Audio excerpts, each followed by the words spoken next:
Bonjour à tous et à toutes. Alors pour cette vidéo, aujourd'hui nous allons parler du deuil. Alors Sigmund Freud, le célèbre psychanalyste autrichien, a développé une théorie complexe sur le deuil et le processus de deuil. Donc selon lui, le deuil c'est un processus qui est naturel, qui survient après la perte d'un être cher. Donc il a décrit le deuil comme un processus de détachement émotionnel progressif de la personne décédée, ce qui permet donc à l'individu en deuil de réinvestir à la fin du deuil ses émotions et son énergie dans d'autres relations et activités. Donc Freud a également souligné l'importance du travail de deuil qui consiste donc à faire face à la réalité de la perte, à exprimer ses émotions et à trouver un nouveau sens à la vie sans la personne décédée. Donc selon lui, le travail de deuil peut être un processus long et douloureux, mais nécessaire pour surmonter la perte et retrouver un équilibre émotionnel. Donc c'est important de définir aussi ce qui est un deuil. Pour Freud d'ailleurs, le deuil n'est pas seulement, je dirais, la perte de quelqu'un par décès. Il s'agit d'une perte, que ce soit un idéal, que ce soit un travail. En fait, dès lors que l'on doit se séparer, donc perdre quelque chose ou quelqu'un à qui on tient ou à quoi on tient, on rentre alors dans un processus de deuil. La vision de Freud met en lumière l'importance en fait de ce travail de deuil et de l'expression des émotions pour surmonter la perte d'un être cher. Il souligne également que le deuil est un processus individuel et unique pour chaque personne en deuil. Alors je vais vous décrire maintenant les 5 étapes du deuil. En fait, elles ont été décrites par Elisabeth Kubler-Ross. Donc en fait, ces étapes peuvent être vécues dans un ordre différent, comme je le disais auparavant, pour chaque individu, elles ne sont pas forcément linéaires. Donc il est important de se rappeler que chacun vit son deuil à sa manière et il n'y a pas de bonne ou de mauvaise façon de faire face à la perte. Alors, il n'y a pas de bonne ou mauvaise façon, cependant il existe aussi des deuils compliqués. Je ferai sûrement une vidéo ensuite pour expliquer cette problématique.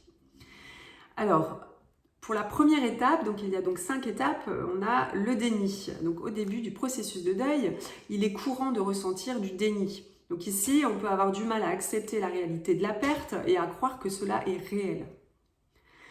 Ensuite vient la deuxième étape qui est la colère.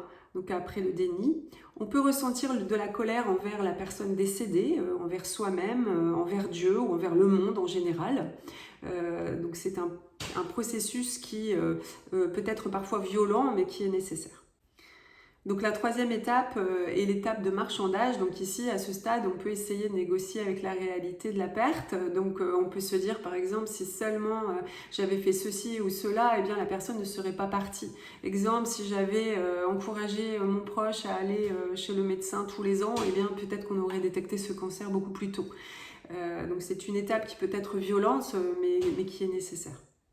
Ensuite vient l'étape de la dépression. Alors ici, il ne s'agit pas de la dépression au sens pathologique, mais bien d'une étape de deuil. Donc ici, la personne peut rentrer dans une souffrance profonde, une tristesse profonde. C'est là où elle va commencer à percevoir le caractère inéluctable de la perte. Donc là, on sort vraiment du déni. Là, on se rend compte vraiment que c'est réel. Donc ici, la personne peut avoir des émotions très compliquées, se replier sur elle-même et puis en tout cas avoir des affects très négatifs. Cinquième étape du deuil qui est donc l'acceptation. Ici, la personne va pouvoir réinvestir sa vie.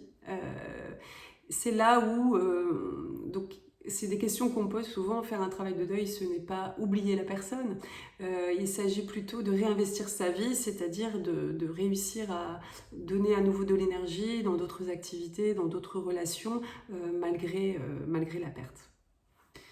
Donc le deuil, c'est un processus complexe qui peut être difficile à traverser, donc c'est important de se rappeler que chacun va le traverser différemment, avec sa propre personnalité, ses propres moyens. Finalement, c'est compliqué parfois de comprendre certains comportements de personnes en deuil, même chez les personnes elles-mêmes parfois qui ne comprennent pas leurs réactions. Moi j'ai des patients parfois qui me disent mais je ressens rien, qu'est-ce qui se passe, je m'inquiète, ou alors oh là je n'arrive pas à sortir de cette phase dépressive. ça fait déjà 1 an.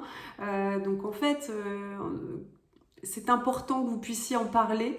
Moi, je vous conseille vraiment, si vous sentez que vous n'arrivez pas à faire ce travail de deuil, ou en tout cas que vous avez besoin d'accompagnement pendant ce travail de deuil, eh bien n'hésitez pas à consulter un professionnel de santé. Donc n'hésitez pas à faire vos commentaires sur cette vidéo si vous avez des témoignages de choses que vous avez traversées, que vous avez envie de partager.